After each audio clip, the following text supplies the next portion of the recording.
Vida y enseñanzas de Jesús, según el libro de Urantia. Documento 130. Sección 4. El discurso sobre la realidad. La noche antes de partir de Alejandría, Gañid y Jesús tuvieron una larga conversación con uno de los profesores nombrados por el gobierno en la universidad, que daba una conferencia sobre las enseñanzas de Platón. Jesús hizo de intérprete para el erudito maestro griego, pero no insertó ninguna enseñanza propia que refutara la filosofía griega. Aquella noche, Gonod había salido para asuntos de negocios. Por eso, después de la partida del profesor, el maestro y su alumno tuvieron una larga e íntima conversación sobre las doctrinas de Platón. Jesús aprobó de manera moderada algunas de las enseñanzas griegas sobre la teoría de que las cosas materiales del mundo eran vagos reflejos de las realidades espirituales invisibles, pero más sustanciales. Sin embargo, trató de establecer cimientos más sólidos para las reflexiones del joven, y por eso se embarcó en una larga disertación sobre la naturaleza de la realidad en el universo. He aquí en esencia y en lenguaje moderno lo que Jesús dijo a Gañid. La fuente de la realidad universal es el infinito. Las cosas materiales de la creación finita son las repercusiones espaciotemporales del arquetipo paradisíaco y de la mente universal del Dios eterno. La causalidad en el mundo físico, la conciencia de sí en el mundo intelectual, y el yo progresivo en el mundo espiritual, estas realidades, proyectadas a escala universal, combinadas en una conexión eterna y experimentadas con cualidades perfectas y valores divinos, constituyen la realidad del Supremo. Pero en el universo siempre cambiante, la personalidad original de la causalidad, de la inteligencia y de la experiencia espiritual permanece inmutable, absoluta.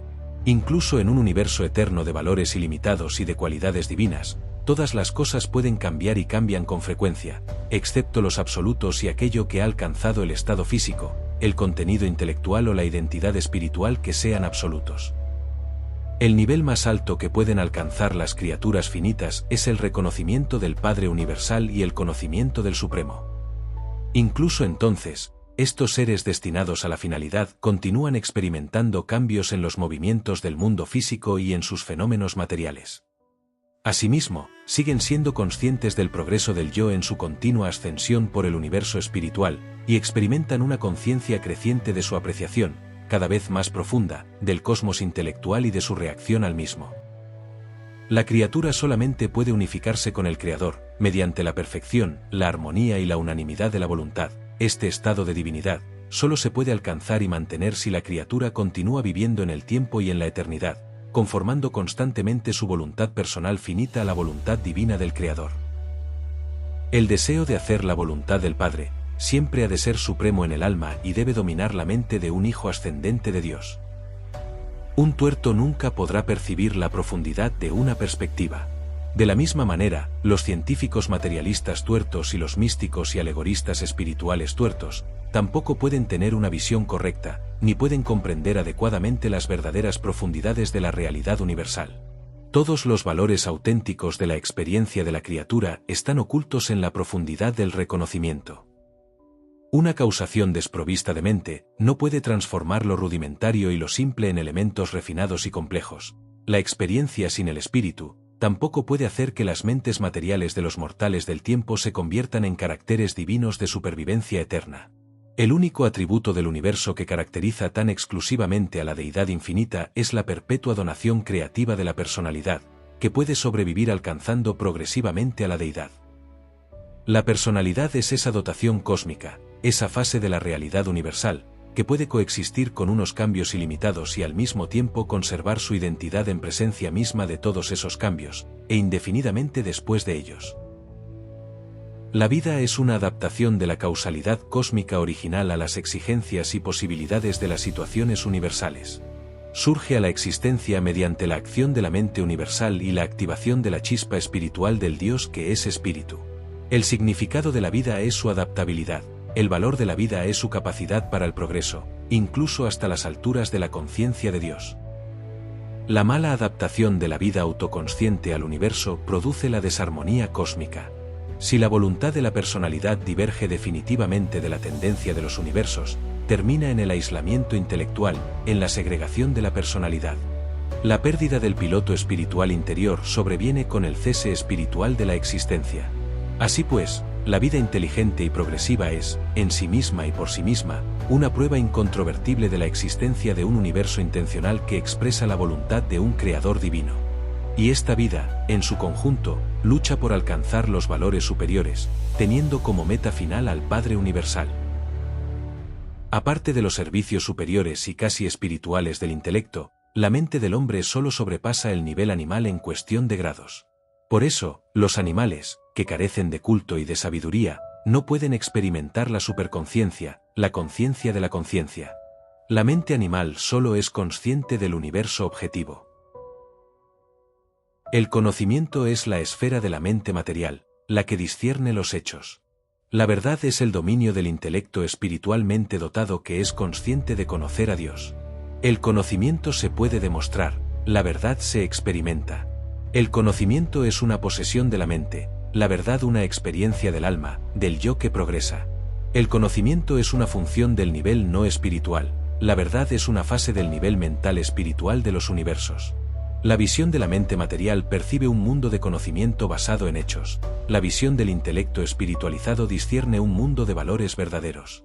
Estos dos puntos de vista, sincronizados y armonizados, revelan el mundo de la realidad, en el cual la sabiduría interpreta los fenómenos del universo en términos de experiencia personal progresiva.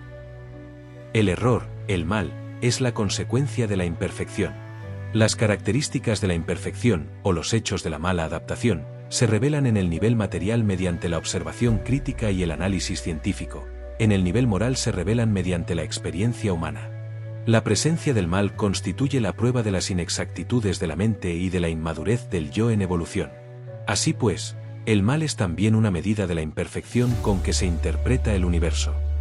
La posibilidad de cometer errores es inherente a la adquisición de la sabiduría, el plan según el cual se progresa desde lo parcial y temporal a lo completo y eterno, desde lo relativo e imperfecto a lo definitivo y perfeccionado. El error es la sombra del estado incompleto relativo, que necesariamente debe proyectarse en medio del camino universal ascendente del hombre hacia la perfección del paraíso. El error, el mal, no es una peculiaridad real del universo, es simplemente la observación de una relatividad en las relaciones entre la imperfección de lo finito incompleto y los niveles ascendentes del supremo y del último. Aunque Jesús expuso todo esto al joven en el lenguaje más apropiado para su comprensión, Gañit tenía los párpados pesados al final de la explicación y pronto cayó presa del sueño. A la mañana siguiente, se levantaron temprano para subir a bordo del barco con rumbo a Leisea, en la isla de Creta. Pero antes de embarcarse, el muchacho aún tenía que hacer más preguntas sobre el mal, a las cuales Jesús respondió. El mal es un concepto de la relatividad. Surge al observarse las imperfecciones que aparecen en la sombra proyectada por un universo finito de cosas y de seres, cuando este cosmos oscurece la luz viviente de la expresión universal de las realidades eternas del uno infinito.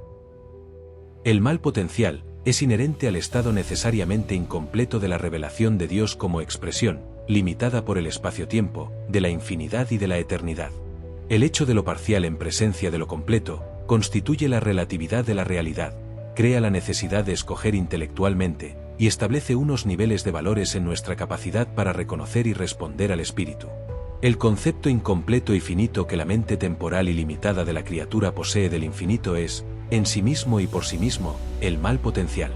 Pero el error cada vez mayor de no efectuar, injustificadamente, una rectificación espiritual razonable de estas desarmonías intelectuales e insuficiencias espirituales, originalmente inherentes, equivale a cometer el mal efectivo. Todos los conceptos estáticos y muertos son potencialmente malos. La sombra finita de la verdad relativa y viviente está en continuo movimiento. Los conceptos estáticos retrasan invariablemente la ciencia, la política, la sociedad y la religión. Los conceptos estáticos pueden representar cierto conocimiento, pero les falta sabiduría y están desprovistos de verdad. Sin embargo, no permitáis que el concepto de la relatividad os desoriente tanto, que no podáis reconocer la coordinación del universo bajo la dirección de la mente cósmica, y su control estabilizado mediante la energía y el espíritu del Supremo.